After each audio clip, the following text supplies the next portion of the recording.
Hi, my name is Ashwin Ram. I'm a cybersecurity evangelist at Checkpoint. And it is my absolute pleasure to be delivering this talk on cyber espionage. In recent times, the Checkpoint research team has reported an increase in state-sponsored attacks. And today I'm going to share with you one of our findings. The interesting thing about the threat actor that I'll be discussing with you today is that they've remained extremely stealthy for at least half a decade. Our initial investigation into this threat actor's activity started when the Checkpoint Incident Response Team identified a malicious email sent from a government agency in Asia to a state government office right here in Australia. Now, one of the things I want you to understand is that you might not hear much or even anything about threat actors who are focused on espionage because their intentions are to remain hidden. Their goal is to remain as silent as possible and not be disruptive. They won't hit you with a ransomware attack, and they certainly won't be publicizing their attacks. So one of our concern is that this threat actor could be crawling inside many organizations without the knowledge of their security teams. And I'll show you why a little later on. So this is the actual plan for my talk. I will start by identifying the countries that have been targeted by this threat actor in previous years, how this group gets into their victims' environment, and the infrastructure that they've built over the years to execute their operation, the tools that they've been using, and how we attributed their espionage activity back to them. I'll also share with you who we think is really behind this threat actor, and of course, how you can protect yourself against this threat. I've kept an eye on them, so I'll share with you their most recent activity and the countries that they're currently targeting. Now, our investigation and previous research indicates that the threat actor behind this campaign has been carrying out cyber espionage activity since at least 2013. We pieced together clues from two previous research from way back in 2015. But since those early reports, there hasn't been any focus on this group's activity until now. So let's take a look at which countries this group has been targeting. Based on a 2015 report from Kaspersky, this group originally targeted Vietnam, Myanmar, Philippines, Singapore, Laos, and Malaysia. Many of the exploits and the tools used by this group was described as low-tech and easily blocked by the endpoint security suites back then. At the beginning of last year, the Checkpoint Incident Response Team identified and their activity with attacks against Russia, Ukraine, Belarus, as well as Mongolia. Let me now focus on how we uncovered their activity. So as I mentioned before, our incident response team was actually engaged by another government agency in Asia for a different incident. And it was during this investigation, while our team was reviewing logs, we discovered a malicious email that had been sent from this agency's network to one of the state governments in Australia. So this is how the initial investigation into this threat actors campaign started. What we found was that the threat actor was actively targeting governments in APAC. Initially, this group targeted government entities such as Ministry of Foreign Affairs, Science and Technology Ministries, as well as government-owned companies. One of the tactics employed by this group in order to avoid detection was to use compromised computers from their victims' network as command and control servers to collect data and then relay it back to their own command and control server. What you are seeing on the screen are the known targets of the threat actor up until May 2020. I can confirm that the list of target has grown to also now include India, Turkey, Taiwan, and now they're also actively targeting specific industries in Europe and the Americas. Unlike cyber criminals, cyber espionage threat actors are very specific about their target. I'll show you which specific countries and industries they are currently targeting just a little bit later on. So let's take a closer look at the infection chain, basically how these guys carry out their attack. The goal of the infection chain is to deliver a backdoor, which is a way into the environment of the target without the target knowing. Now, based on our research, we know that the attacker called their backdoor ARIA body. So this is basically the name of the remote access Trojan that would open a backdoor for them. To deliver this payload, the attackers used phishing emails. During our investigation, we uncovered several different infection methods. 3 of them are listed on the screen here. And from what we can tell, having multiple infection methods allow them to pick and choose their tools and approach depending on the target and the condition to ensure a greater chance of success. They start their attack by sending phishing emails with malicious attachments. The attachment that we discovered was called the indianways.doc. But they can call this file anything they want. Typically, they will call it or give it a name that will resonate with their victim, a file name that will compel their target to open the file. The attachment was weaponized with an exploit called Royal Road. Now, getting the target to open the file is the first step. As soon as the file is open, the exploit installs another file called intel.wll into the victim's Word startup folder. This meant that every time the victim started up Microsoft Word, this malicious file intel.wll would load and do whatever the attacker had designed it to do. Side note, this is not the first time we've encountered Royal Road exploit.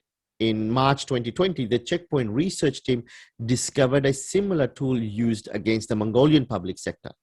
Now, in that particular attack, the threat actor used COVID-19 as a theme to deliver the phishing email.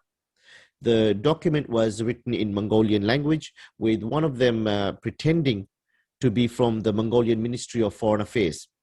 The target was, in that particular case, was the healthcare industry within that country. Okay, so back to our story.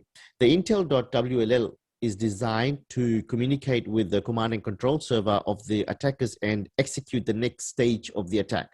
So command and control servers, or CNCs, are basically servers owned and operated by threat actors. Okay, so now let's take a look at the infrastructure used by the attackers. So recently, this group has been using Alibaba for hosting their command and control servers and GoDaddy as the registrar for the domains. And as you can see, sometimes they reuse the same IP address with more than one domain. So this is actually what allowed us to be able to map other activities that this threat actor was involved in. One of the more interesting observations we've made is the possible use of hacked government infrastructure that is being used as a backup command and control server. Now, the IP address of this particular command and control server belonged to the Philippines Department of Science and Technology. So this was quite fascinating and concerning at the same time, because this IP address was actually hard-coded into the malware that was used by this threat actor. Okay, let's take a deeper look into the tools used by this group. In order to hide their activity and make it really difficult for security researchers to study them, one of the tactics that the threat actor used was to bring online the command and control server for limited windows. Now, for this to work, the malware was equipped with an algorithm to figure out which command and control server it would call at specific times, using calculations based on the time of day, the date, and the year. This ensured that only the attacker would know when their malware would call home and what server it would want to talk to.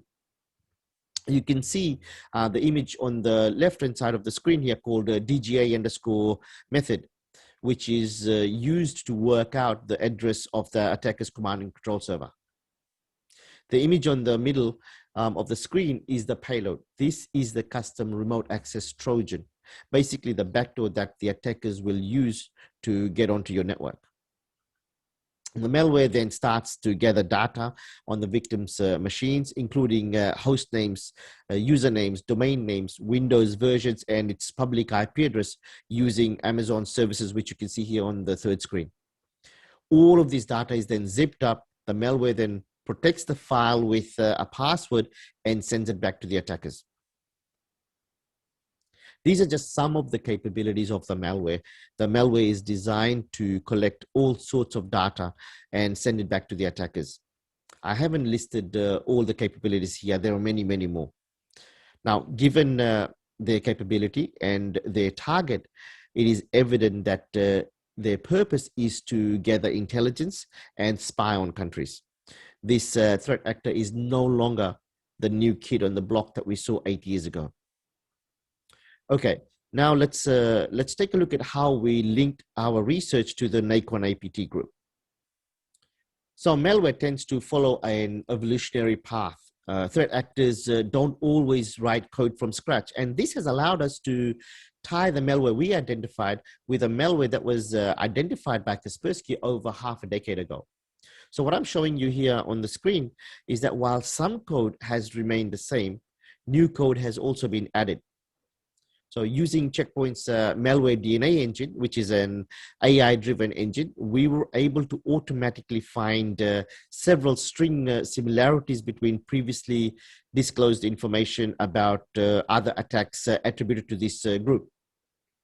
For hackers, reusing existing code is that has already been proven to work saves them time and effort.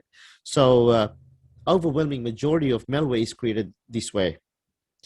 And this is just one example of how we've used artificial engines at Checkpoint. Our malware DNA engine also found code similarities. Some functions in the ARIA body backdoor are identical to the functions used in the old backdoor analyzed by Kaspersky years ago. In the example here, we can see the function which gathers information about the installed software on the PC. We also identified a number of command and control server IP addresses and domains which mapped to attacks mentioned in previous reports from way back in 2015. So who's behind Naikon APT? Based on all of the evidence, the Checkpoint research team believed the Naikon APT group to be a long-running Chinese-based operation against various governments. By utilizing newer server infrastructure, newer variants of the backdoor, and new variants of backdoor loader, this APT group was able to prevent analysts from analyzing and tracking their activity for the last 5 years until Checkpoint research team started investigating them. So how do you identify this threat actor's activity? These are the indicators of compromise we've collected and made public about this group's activity. In order to identify Naikon APT in your environment, you need to identify and block these files and command and control servers immediately. You have to focus on identifying and blocking these threats, not just at the network level, but also on your endpoints and servers. Here are some more indicators of compromise. Now, keep in mind that we are continually researching and uncovering new information about this threat group. So we are always updating our threat intelligence. If you are a Checkpoint customer, please make sure to set automatic updates for your threat prevention feeds so that you can automatically get the latest threat indicators. So I did a quick search of some of the indicators that I showed you on the previous slide, and this is what I found. By the way, this is a tool called Infinity SOC, and it is one of the tools used by our incident response team to carry out their investigation.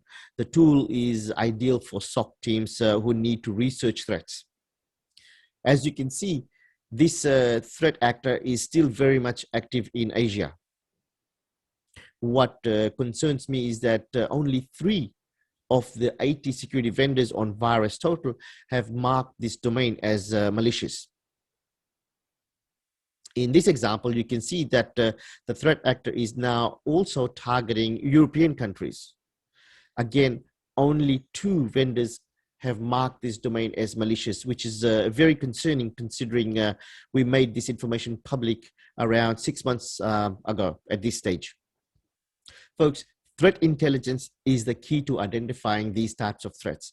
You can have very cool looking dashboards with all the bells and whistles, but if you don't have effective security tools, including threat intelligence, then you will always be struggling to protect your organization against these types of threats. So threat intelligence is the secret sauce.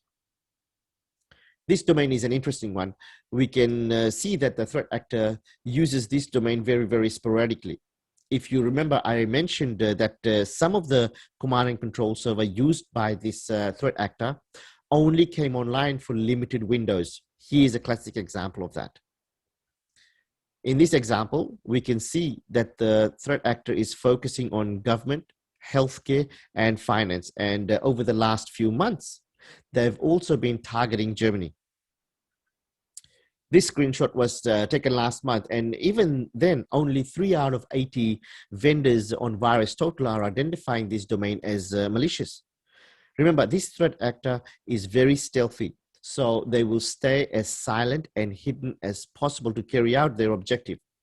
I want you to also understand and keep in mind that we can only identify this threat in environments where there are checkpoint enforcement points.